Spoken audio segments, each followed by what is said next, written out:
Bueno, ¿quiénes son Leda y John? Leda Cosmides y John Tooby. En los años 60, aproximadamente 60 y 70, hubo una revolución en el campo de la biología evolutiva. La revolución consiste en tomar las ideas de Darwin y actualizarlas con lo que se sabe de la genética mendeliana y teoría del juego y el entendimiento moderno de los genes y de la conducta y una serie de dominios como la conducta animal y etcétera, y hacer una síntesis que es capaz de, en principio, explicar la evolución la evolución de los organismos y de la conducta de los animales más en general y eventualmente de la conducta humana en particular. Estas personas son simbólicas de esta revolución. Arriba a la izquierda está Herb Devore, que fue el tutor de John Tooby y Leda Cosmides en Harvard.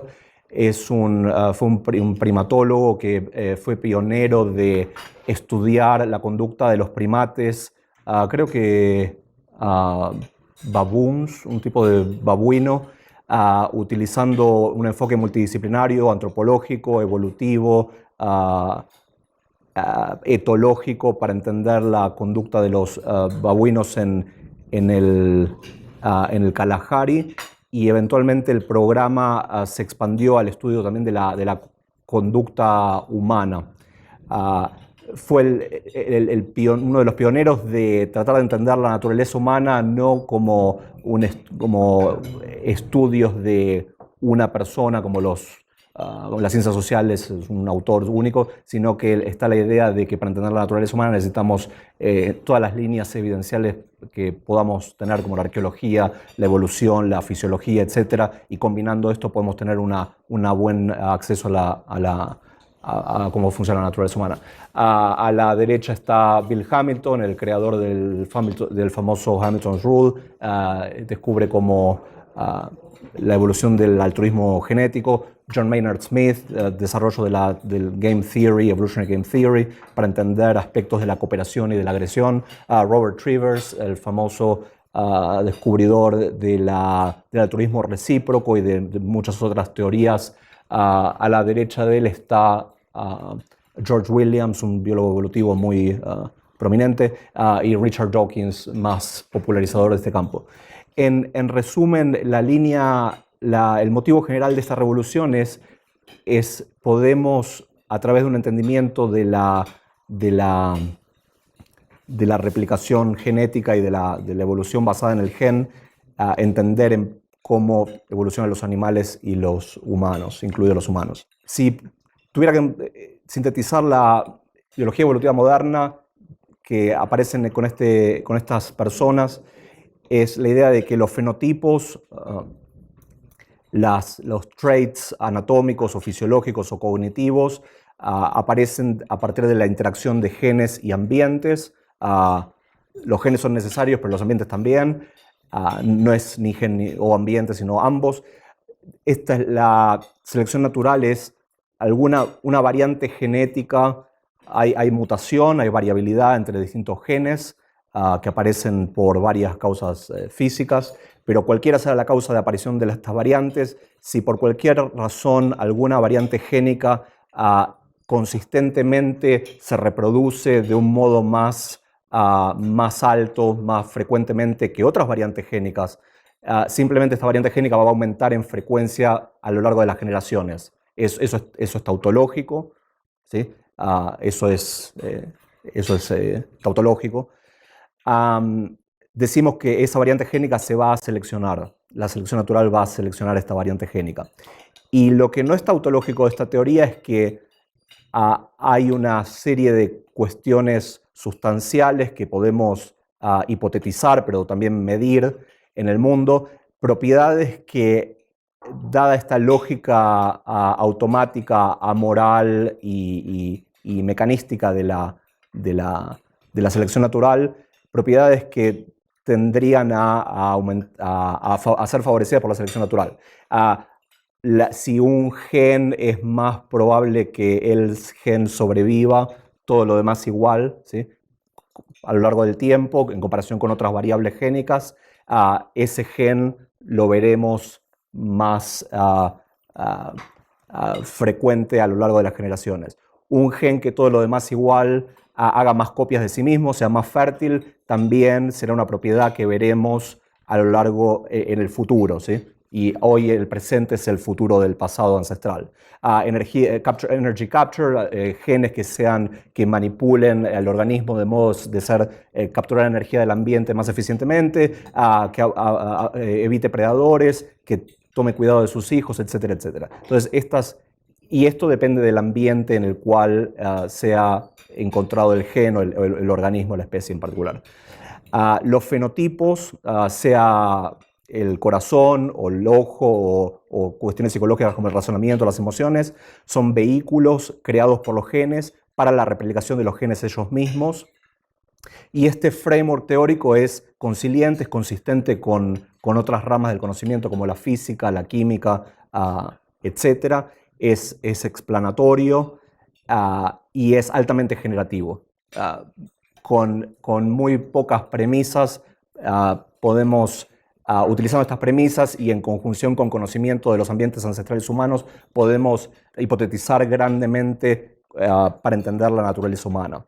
Estos tipos que mencionaba antes son tipos que son biólogos evolutivos y desarrollaron teorías abstractas acerca de cómo la cooperación podría evolucionar, por ejemplo. La evolución de la cooperación es un misterio porque un organismo que le da un beneficio a otro a costo personal, el recibidor del beneficio aumentaría en proporción en el futuro, el altruista disminuiría en frecuencia, por lo tanto la cooperación es un misterio evolutivo. Estas personas desarrollaron explicaciones, modelos matemáticos abstractos para explicar cómo la cooperación o la agresión o la cooperación entre parentes sería posible en abstracto en general. Pero estas personas aquí en este slide fueron los que, digamos, tradujeron o aplicaron estas teorías abstractas a concretamente entender cómo la mente humana, ellos son biólogos evolutivos humanos, hay biólogos evolutivos que estudian otras especies, ellos son biólogos evolutivos humanos, y a aplicar estas teorías y desarrollar ellos mismos teorías para entender cómo funciona la mente y cómo es la naturaleza humana. Está Don Simons arriba a la izquierda, estudió mucho la evolución de la psicología de la sexualidad, David Buss también. Abajo a la izquierda, Daly y Wilson, dos canadienses, padres de la psicología evolutiva también. Y grandemente nuestros homenajeados hoy, John Tooby y Lida Cosmides, abajo a la derecha. Elsa Ermer, una amiga y colega y estudiante también de John y Leda, me comunicó esto personalmente. Dice que Darwin is rightly remembered more than Wallace because he amassed a large body of evidence in support of his theory and because he was able to follow the idea to its logical conclusions, both back to a non-creationist origin of life and forward to its unqualified application to human beings. Darwin famously envisioned a psychology built on new foundations, una psicología, un entendimiento de la naturaleza humana basado en fundaciones sólidas sobre cómo actúa la selección natural. And John and Lida are the ones who have followed that idea all the way through, down to the role of genetic variation in their 1990 paper. Tienen un paper magnífico sobre cómo la variación genética puede dar lugar a variación de la personalidad. To the psychological foundations of culture. Tienen una obra maestra sobre qué es la cultura o cómo pensar la cultura desde un punto de vista psicológico evolutivo. To taking seriously subjective human feelings. Recientemente, en los últimos 10 años o un poco más, ellos tuvieron un programa de investigación sobre tratando de disectar de un modo computacional y evolutivo qué son las emociones, los sentimientos, aquellas cosas que son muy subjetivas y muy inefables, pero ellos y sus alumnos también juntaron un montón de evidencia sugiriendo que hay un montón de estructura funcional subyacente a estos sentimientos, etc. John and Lida son tipos del Renacimiento, yo creo. Está acá Michelangelo, el nacimiento de Adán. Esta pintura curiosa, particularmente estuvo en el laboratorio de ellos, en el Centro de Psicología Evolutiva, creo que no casualmente. A la derecha está Dios y el contorno de Dios es un cerebro humano. Y yo creo que son estos tipos renacentistas y filósofos realmente del Enlightenment, tienen tienen una inteligencia enorme, un wisdom enorme, y tienen un breadth de conocimiento y de profundidad y de seriedad a la hora de enfrentar problemas muy básicos, que es realmente un arte verlos a ellos pensar, estar en el laboratorio, leer la producción de ellos, es realmente un arte. Además de que saben cuestiones del arte, de la cultura, es maravilloso escucharlos. Solamente la producción científica que ellos tienen es los que estamos en este rubro, o incluso los que no están. Yo empecé estando en este rubro, no estando en este rubro, tuve una formación de antropología en Buenos Aires, no estaba en este rubro, pero leí estos papers de estos tipos y me temblaban las manos porque fue como una experiencia religiosa. Hay una belleza muy profunda en lo que producen estos tipos. ¿Qué es la psicología evolutiva? En un capítulo en el año 92, Tubby y Cosmides diagnostican un problema, que es que las disciplinas como la astronomía, química, etc., han desarrollado una combinación robusta de coherencia causal, coherencia lógica, descripción causal, potencia explanatoria, y etc. Pero las ciencias sociales, desafortunadamente, por varias cuestiones científicas y sociológicas, históricas, fueron aisladas de este proceso. A pesar de sus diferencias muy grandes, tienen una serie de hilos comunes. Y eso ellos lo llamaron el modelo estándar de ciencia social. Y esto es lo que ellos critican y lo que ellos van a responder con su psicología evolutiva. Esto vale decir que es un avance respecto de teorías más antiguas, teorías más racialistas, de que ciertos grupos humanos son mejores genéticamente que otros, etc. Esto constituye un avance en principios del siglo XX,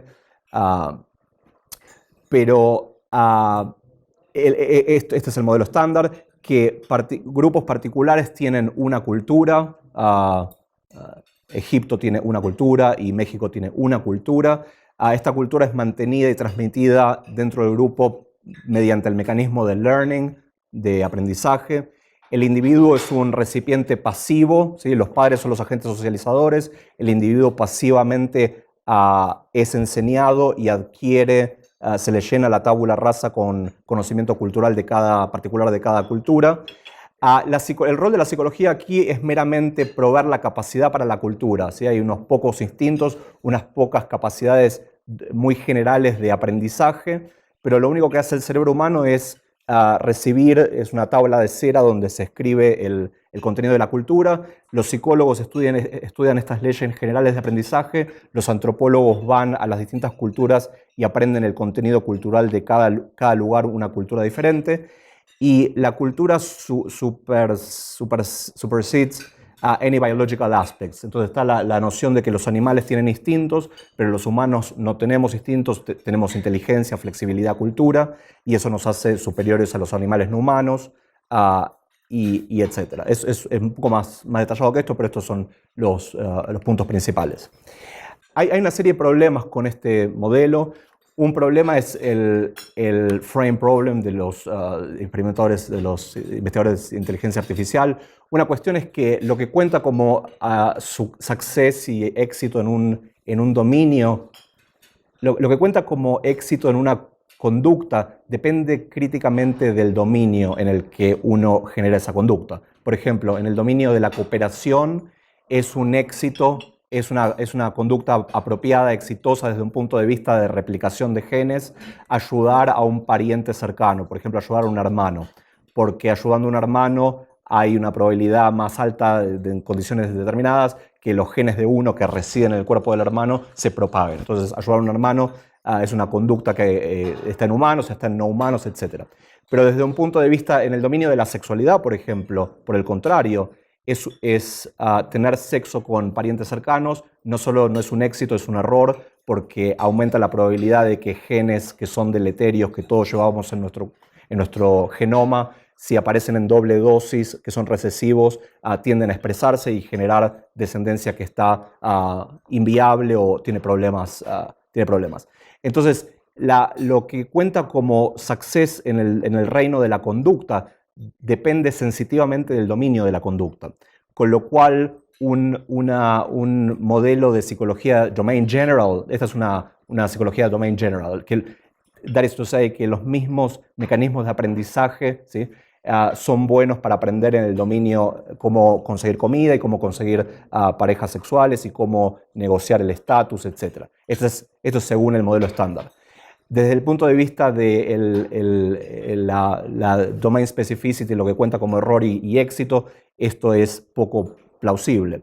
Y otro problema grande es que la cultura, que tiene un carácter explicativo en este framework, no es una explicación, sino que es algo que tiene que ser explicado, ¿sí? Es intuitivo para nosotros decir que los guatemaltecos o los argentinos o los americanos hacen lo que hacen porque tienen la cultura guatemalteca o argentina o lo que sea, pero eso no es una explicación, eso es algo que debe ser explicado. Entonces,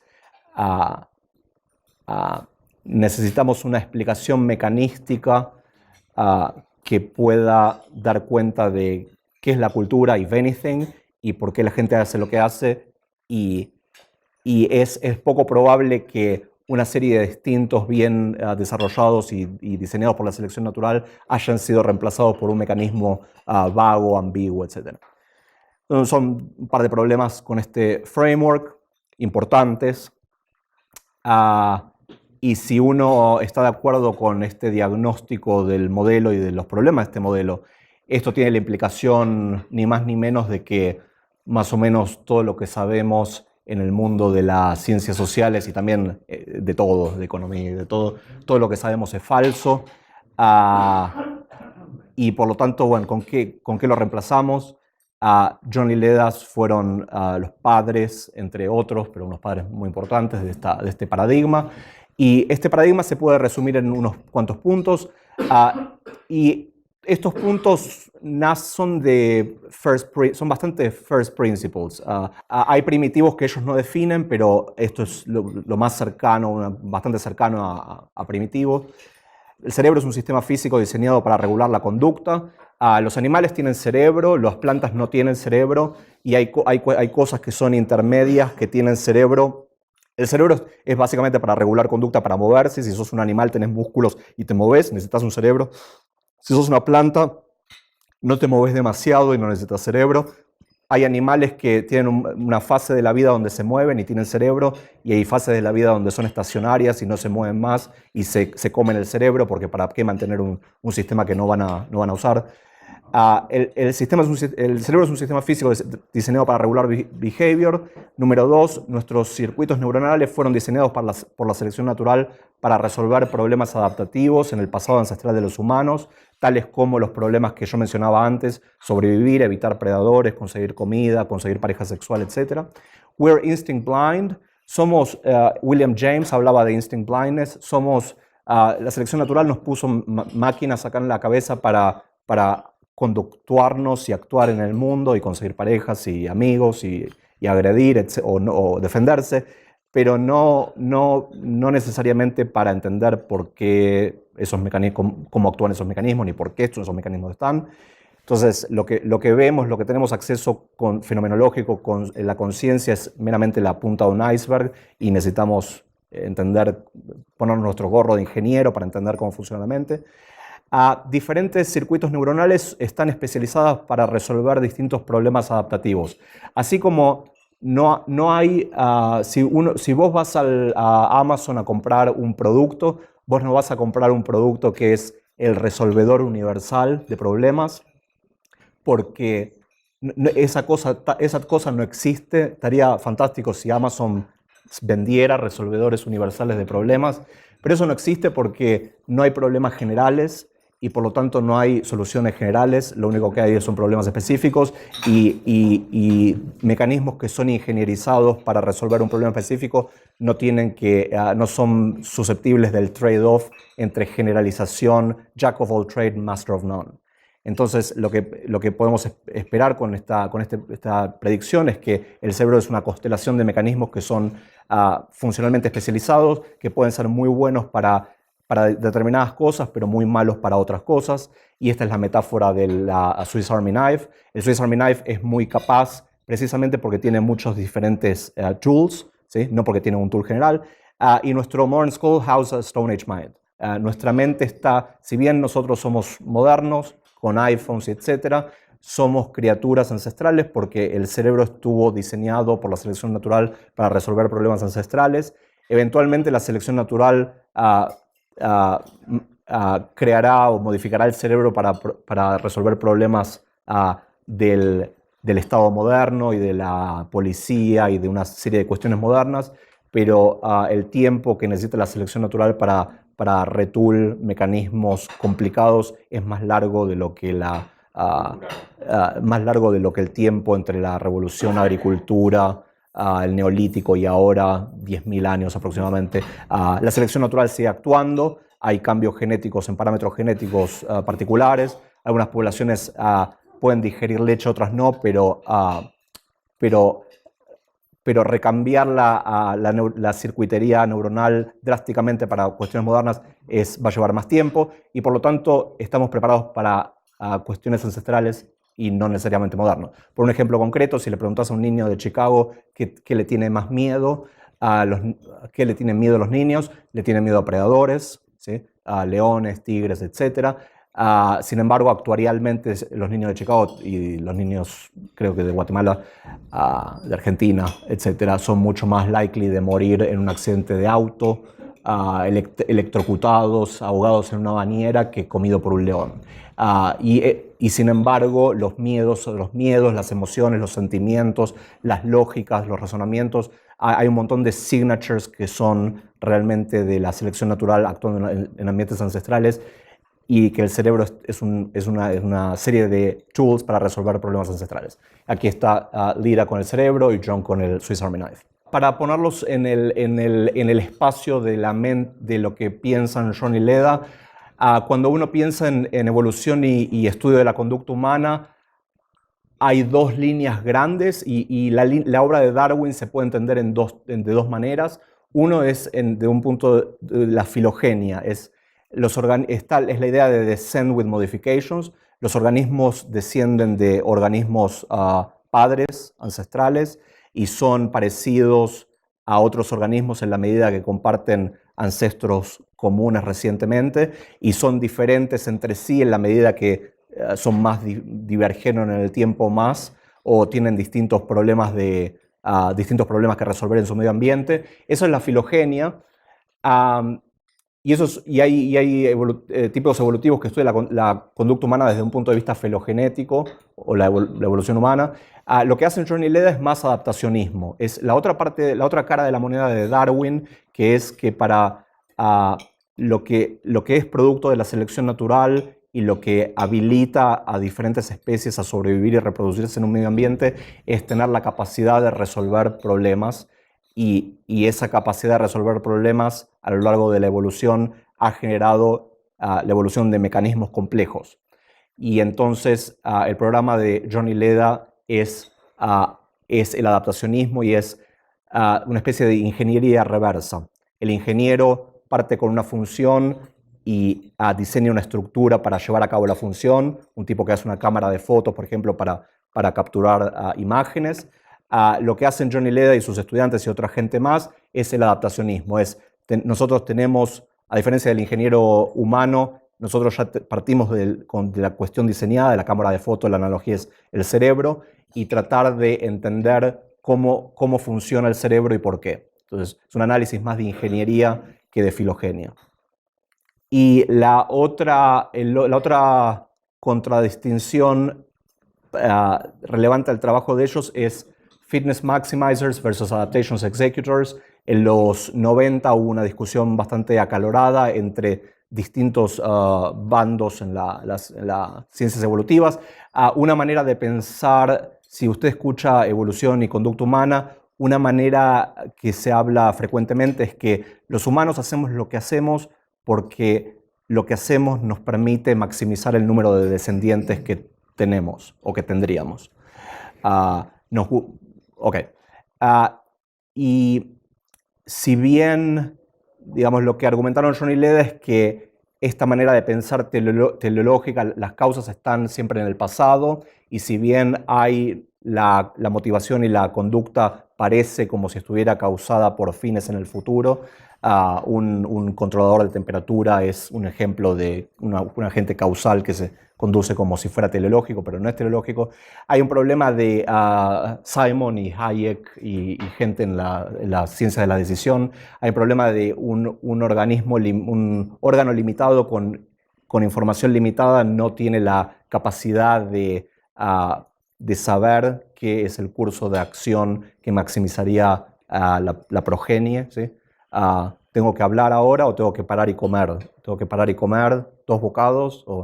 Hay una explosión computacional en la toma de decisiones, de modo que es virtualmente imposible saber que un organismo sepa cómo maximizar su fitness. Y lo que argumentaron Leda es que el mejor modelo para entender la naturaleza humana es que más que ser maximizadores de reproducción teleológicos inclinados al futuro, nosotros y los demás organismos son ejecutores de adaptaciones causadas ancestralmente en el pasado. Y esas adaptaciones fueron seleccionadas porque en el pasado causaron mayor progenie, pero hoy en el presente pueden o no. Entonces, para dar un ejemplo concreto, muy visual, que dan John y Leda, es, por ejemplo, la pornografía. La idea es que el mecanismo está en la cabeza, ¿sí? Y nosotros somos inteligentes porque tenemos una constelación de mecanismos que cada uno es tonto, ¿sí? Son robots que meramente se activan cuando tienen el cue particular a cada mecanismo, y esta constelación de robots tontos generan inteligencia, pero la inteligencia no es del tipo de Dios con foresight y con conocimiento completo, simplemente son bets probabilísticos que ancestralmente hubieran en promedio aumentado la reproducción. Por ejemplo, la pornografía puede aumentar el arousal sexual, ¿sí? Pero ¿por qué los humanos consumen pornografía? Bueno, obviamente no es porque aumentan la progenie de los humanos, porque la pornografía es ficción, entonces no aumenta nada, hay un costo en consumir pornografía, ¿sí? Y sin embargo, ¿sí? Entonces desde el punto de vista de Fitness Maximizers no se puede explicar eso, pero sí se puede explicar perfectamente si uno asume que la mente es una constelación de mecanismos tontos que se activan cuando hay cues que ancestralmente hubieran predecido reproducción. Entonces, esto es una contribución muy importante en el modo de pensar la evolución y la conducta humana que John y Leda han... esto es para posicionar la obra de John y Leda. Y la obra de John y Leda se puede entender muy fuertemente a la luz de estas distinciones. Este libro, profundamente recomendado, fantástico, toda la compilación y los capítulos iniciales de ellos son fantásticos.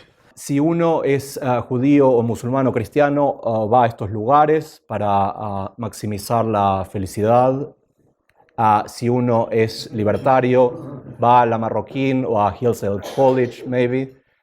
Y si uno quiere entender la naturaleza humana, va al Centro de Psicología Evolutiva, que ellos son directores. Esta es el URL, y pueden ir, están todos los papers, toda la obra de ellos está online, y es un placer para los sentidos y para la mente.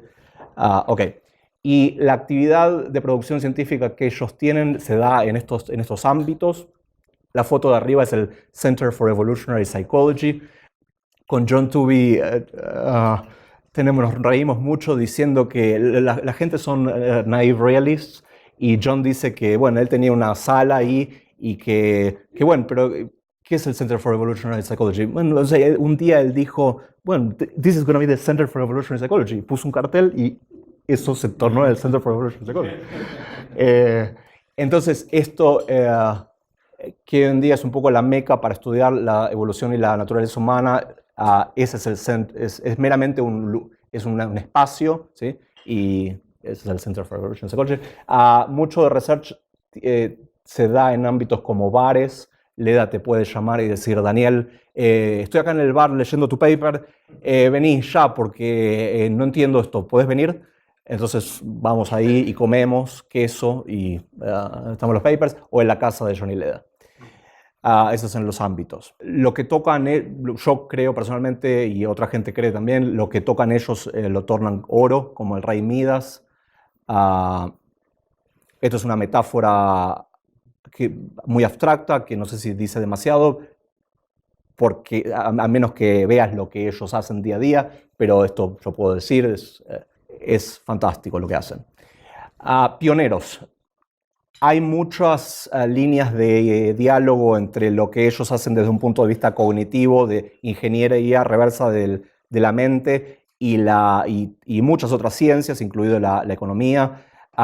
Uno de los earliest programas experimentales, aplicaciones experimentales de la psicología evolutiva, un landmark research program que sigue hasta el día de hoy, decenas de años y de docenas de papers, increíblemente productivo, generativo y fascinante, es entender cómo la gente hace el comercio, cuáles las capacidades cognitivas que tenemos nosotros para generar comercio. Recuerden que William James dice que nosotros somos instinct blind, y si nos preguntan por qué nos gusta una doncella, nosotros decimos, pero por supuesto que la doncella es hermosa, ¿cómo no es obvia esa pregunta?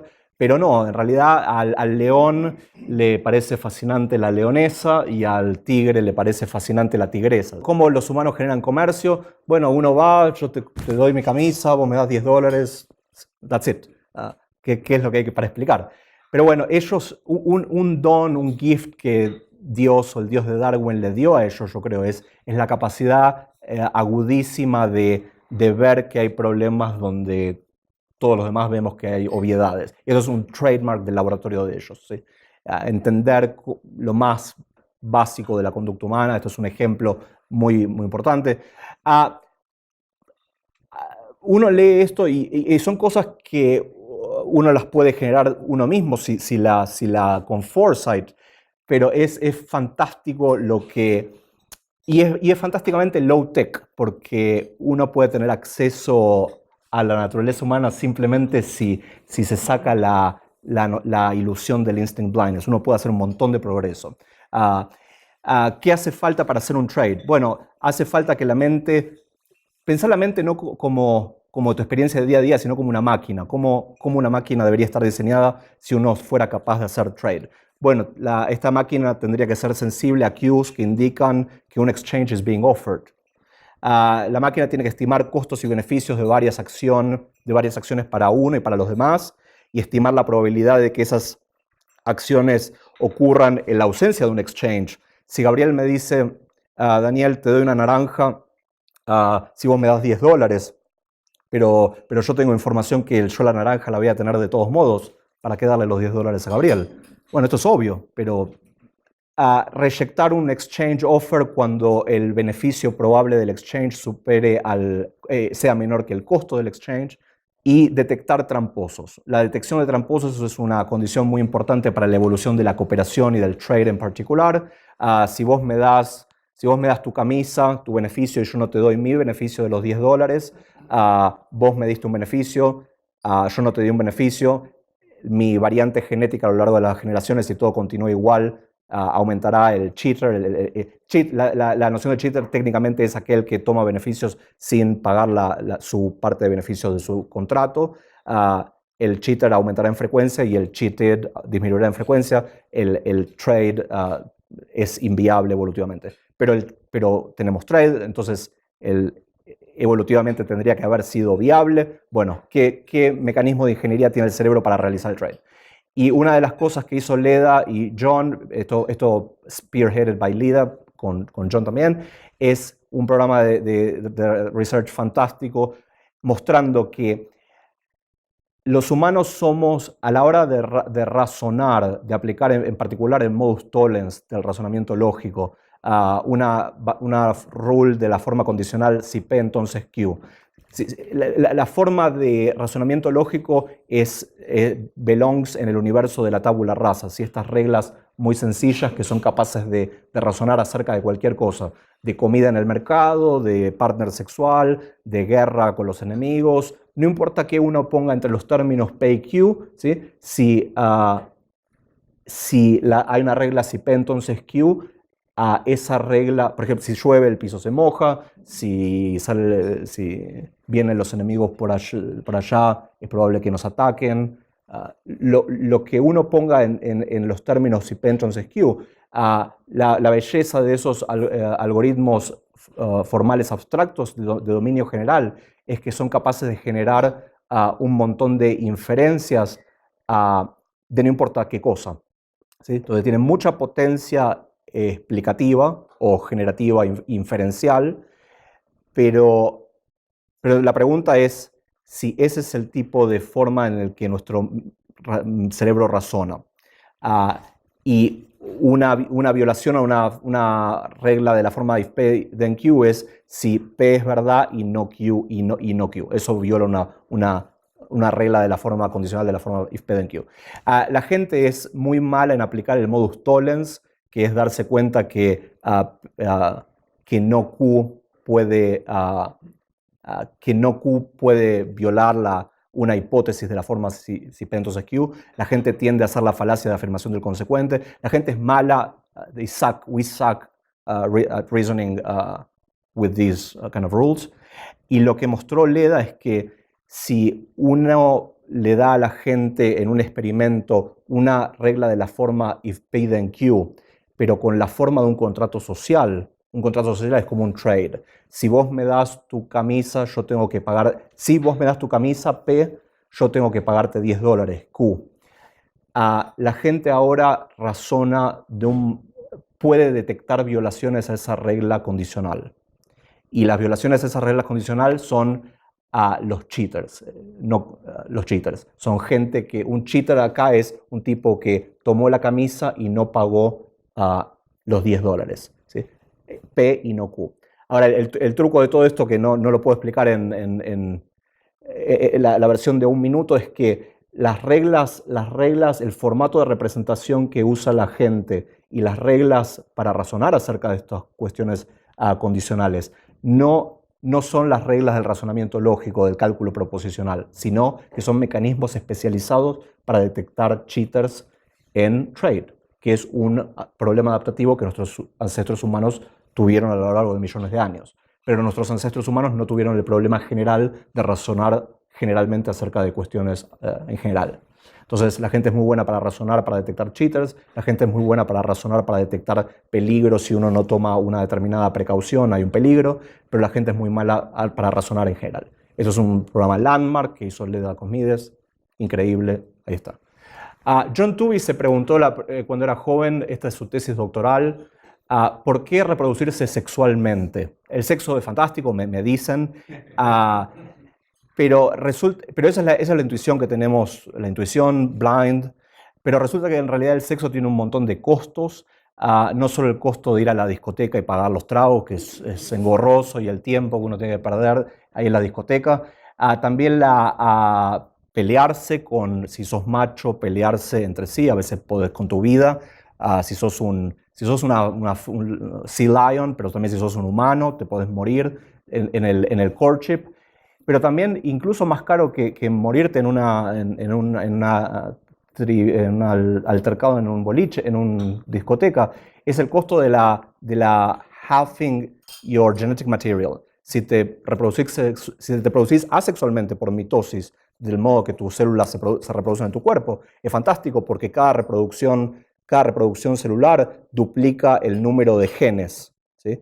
Mientras que si te reproducís sexualmente con un partner sexual, vos producís un hijo que tiene la mitad de los genes que tenés vos. Entonces, es un costo enorme, terrible, y es un misterio total la evolución de la reproducción sexual. Entonces, John Tooby se preguntó por qué por qué hubo una evolución de reproducción sexual, y él no es muy reconocido, no se lo citan mucho a él, pero él inventó esta teoría, o fue de los pioneros, que básicamente es encontrar lo que haces cuando te reproducís sexualmente es crear un hijo que aumentar la variabilidad genética de tu hijo en relación a vos. Entonces la pregunta es qué problema adaptativo que tuvieron nuestros ancestros se resolvería, esta es la lógica de la psicología evolutiva, qué problema adaptativo ancestral se resolvería si uno máximamente cambia el ambiente genético que tiene un hijo mismo, y el answer ahí es que los patógenos, organismos de vida muy corto en relación a huéspedes que son de vida mucho más larga, los organismos te comen por dentro, los patógenos te comen por dentro, tenemos defensas inmunes para evitar ser comidos por los patógenos, pero una vez que los patógenos crack tu sistema contra patógenos, tienen una ventaja, y si producís hijos que son clones tuyos, les estás dando un mundo malo a tus hijos, por lo tanto es óptimo maximizar la variabilidad genética. Y eso tiene un montón de implicaciones que, bueno, este paper es fantástico. Bueno, aquí está, John Tobey. Otras cosas que John y Leda tocaron y lo hicieron oro son todas estas cosas. No puedo decir lo que piensan los demás porque no sé lo que piensan los demás y no sé si los demás lo dirían, pero yo creo que cada una de estas cosas, hay laboratorios que se focalizan en una de estas cosas y ellos hicieron oro de todas estas cosas en un scope enorme de lo que es la naturaleza humana y más allá de la naturaleza humana. Intragenomic conflict, conflicto genómico al interior del organismo, hay unas cosas fascinantes que ocurren. Hay distintas series de genes que se reproducen de distinto modo. Los genes mitocondriales se reproducen solo por vía maternal, mientras que los genes no mitocondriales se reproducen por vía maternal y paternal, y por lo tanto hay una serie de conflictos dentro del organismo fascinantes. La evolución de la guerra, de la personalidad, de la evolución de la amistad, la estética, la afección, la memoria, la evolución de la cooperación, las emociones, la política, más o menos todo. Por eso digo que estos tipos son renacentistas y del Enlightenment. Tienen un trade-off, no produjeron, de algunas cosas produjeron mucho, de otras cosas produjeron un paper solo tal vez, pero esos papers produjeron que otra gente aumente muchísimo y ellos crearon líneas de investigación con un paper solo. Estos son los alumnos de doctorado que ellos tuvieron, muchos alumnos que produjeron cosas muy buenas. Y también entrenaron muchísimos grad students de otros laboratorios, undergrads.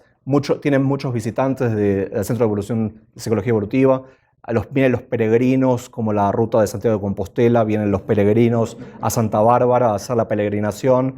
Y lo bueno de ellos es que son tipos que son increíblemente, son curiosamente para los genios que son y lo productivos que son increíblemente gentiles y kind y graciosos, y es fantástico estar con ellos y muy welcoming, así que viene gente de muchos lados y el general public. Acá hay varios de otros programas de investigación. Esto es un programa de investigación sobre la emoción del enojo que mi colega y amigo Aaron Sell, también estudiante de ellos, ha tenido. Hicieron un programa fantástico sobre la evolución de la fuerza física, la formidabilidad y el enojo. El enojo es una emoción absolutamente fascinante.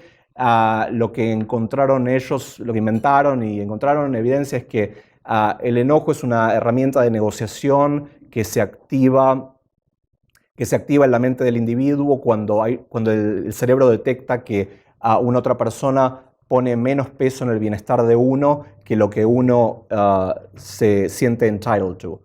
Y cuando yo espero que vos me valores 9 unidades, lo que sean las 9 unidades, yo noto que vos me valorás solo 3 unidades porque hay cues que el cerebro detecta. Vos no fuiste capaz de venir a ayudarme, o vos me sacaste una cosa un recurso mío. Estos son cues, viene al cerebro, el cerebro computa una diferencia entre lo que yo tengo acá que espero de vos. Cuando lo detecta que hay una evaluación interpersonal más baja de lo que uno se siente entitled to, el cerebro activa la emoción del enojo, y eso es un modo de operación de toda la arquitectura cognitiva tendiente a reach into your brain y aumentar la perilla que tiene tu evaluación interpersonal, aumentártela para conmigo. como no podemos, yo no puedo meter la mano en tu cerebro y cambiarte tu coso, lo que hace el enojo es actuar de modo de incentivarte a que aumentes esta evaluación. Es decir, yo estoy enojado con vos, si vos no me tratás mejor, yo no te voy a ayudar a vos, te voy a imponer costos que son más altos que el costo que vos deberías pagar para aumentar cuánto vos me valorás a mí. Y una de las cosas del enojo es la cara del enojo. Y hay mucha investigación sobre la cognición y la lógica interna del enojo, pero un aspecto visible, externo, el enojo no solo la cara y no solo la emoción, sino también es computación. Pero una cosa fascinante de la cara del enojo es la cara y es la expresión del enojo una señal arbitraria, por ejemplo, ¿sí? O es una señal indexical, como los teóricos de la comunicación, es un índice que tiene una conexión real con algo que el símbolo está significando. Y la hipótesis acá es que el enojo lo que hace es es comunicar la formidabilidad que tiene uno, es decir, la fuerza física que tiene uno. Y la lógica es la lógica implícita del threat, que si vos no me ayudás a mí, no me tratás mejor, yo tengo la fuerza suficiente como para imponerte costos agresivamente. Toda esa lógica implícita es una lógica compleja y es implícita que los niños de 5 años la entienden, pero necesitas computación para entender esa lógica. Y la hipótesis aquí es que la expresión facial del enojo son 7 músculos que se configuran de una manera particular que dan la emoción del enojo. La hipótesis que mi amigo Aaron hizo con Johnny Leda es que ellos variaron cada músculo de la configuración del enojo uno por uno, independientemente, ¿sí? En comparación con la cara normal, ¿sí? Mouth raise, pero solo mouth raise, pero sin toda la otra configuración. Solo mouth raise en comparación con la cara normal. Y le preguntaron a gente, el experimento es vos como un sujeto en el experimento, yo te muestro dos hombres, uno con la mouth raise y otro sin la mouth raise. Y vos decís cuál es más fuerte, según tu percepción. Y el finding de este paper es que para cada uno de los 7 músculos que se configura la cara del enojo, la expresión del enojo, cada uno de esos músculos, la percepción del percibidor es que la cara parece más fuerte. Entonces, en resumen, la expresión del enojo no es una expresión arbitraria, sino que es una exageración de la fuerza física que tiene el emitidor, con la lógica implícita de la agresión si vos no me tratás mejor. Bueno, esto es uno de un océano de findings empíricos que es fantástico. Earth, Wind and Fire, como personajes bíblicos, míticos, ellos sufrieron inundaciones en el laboratorio, fuegos, hubo una serie de fuegos en California, hay terremotos, hay fuegos, la casa se les incendió un par de veces, casi por un milagro de Dios, un par de veces o 3 veces. Bueno, por suerte pasaron la prueba mítica bíblica. Johnny Leda son heterodoxos, tal vez conozcan el experimento famoso de Ash. La cultura del campus americano hoy en día y más allá de América es una cultura un poco complicada, con una serie de conformidad y unas cuestiones y mucha homogeneidad ideológica. Y hay Jonathan Haidt y otra gente muy salutariamente han creado una academia para tratar de restablecer la heterodoxia y los distintos puntos de vista, ¿sí? Que es muy bueno, muy welcome. Johnny Leda, ellos fueron, yo creo que heterodoxos antes que ser heterodoxos sea cool. Ellos fundaron un nuevo field. Les costó mucho conseguir trabajos académicos porque el field era la época donde decir que uno aplicaba modelos evolutivos para entender la conducta humana, te trataban de nazi, de reduccionista, de persona horrible, de racista. E.O. Wilson, en una charla de sociobiología en Harvard, famosa o infame, en los años 70, donde un biólogo de hormigas, of all things, pero que aplica principios evolutivos para entender la conducta de hormigas, pero también tenía ambiciones para explicar la conducta humana, según como vimos antes. Le tiraron una jarra de agua a los estudiantes radicales, porque si aplicas la evolución a la conducta humana, sos self-evidently racista, unas cuestiones, bueno, y ellos, hoy en día es mucho más fácil si publicás EBSCIC, mandar un artículo en una revista que te lo publiquen. Hace 30 años era mucho más difícil. Hard to publish. You're not in an Ash experiment. Cuando hablas con Johnny Leda, totalmente no estás en un experimento de Ash, no se te pide conformidad. Los estudiantes de Johnny Leda son totalmente libres de explorar las ideas donde las ideas lleven. En el laboratorio de Johnny Leda es un paraíso, es fantástico, es un jardín del Edén, porque no hay miedo, no hay autocensura. Todas esas cosas vienen después de que te vas del laboratorio de Johnny Leda. Pero dentro de la burbuja en el mundo evolutivo lo llaman la Center for Evolutionary Psychology, lo llaman the High Church of Santa Bárbara. Dentro de la iglesia no hay miedo. Estas son algunas tendencias modernas en la academia americana moderna. Mucha violencia, mucha homogeneidad intelectual, ideológica, pero incluso cuando no hay violencia y no te prenden fuego y no te hacen una concusión si llevas un hablante que no es del favor de los estudiantes radicales. Incluso psicólogos sociales establecidos con PhDs, tipos intelectuales serios, hay una visión de que hay una coalicionarización, hay una moralización de la ciencia en general y de la ciencia evolutiva en particular como un token de que perteneces a una coalición del bando de los buenos. Están los religiosos, esa gente primitiva y arcaica, que son arcaicos porque tienen ideas raras, y estamos nosotros los científicos que somos la vanguard porque creemos en Darwin, que estamos a favor de la evolución. Pero ahora les muestro un slide, son cuestiones que están proyectadas desde la psicología de la coalición, creo, no necesariamente de la psicología epistemológica sobre cómo conseguir la verdad. Y una ilustración creo que es la noción implícita de que la evolución, o sea, los defensores de la evolución y los contradictores del arcaísmo intelectual, apoyan la evolución porque amamos la ciencia y amamos la evolución, a diferencia de otra gente, pero está la idea de que la evolución para los humanos es verdad, pero desde el cuello para abajo, ¿sí? En una encuesta reciente de Bass y von Hippel encuentran que estos 300 y pico de psicólogos sociales, no estrictamente evolutivos, pero son psicólogos sociales, dicen que sí, que ellos creen que la evolución es relevante a la evolución de todas las especies, incluidos los humanos. El 90% dice que sí, está de acuerdo, pero después les preguntás si las ideas de Darwin son relevantes a nuestras actitudes sociales, a nuestras preferencias, por ejemplo, de selección de pareja o de lo que sea, y los tipos ahí dicen, no, más un 50% están de acuerdo. ¿Ok? Entonces, bueno, eso es un punto. Tuvi acá dijo una cosa que cuando lo leí me agarró como un poco el miedo de Dios, porque sí, esto es una cosa muy subversiva, creo.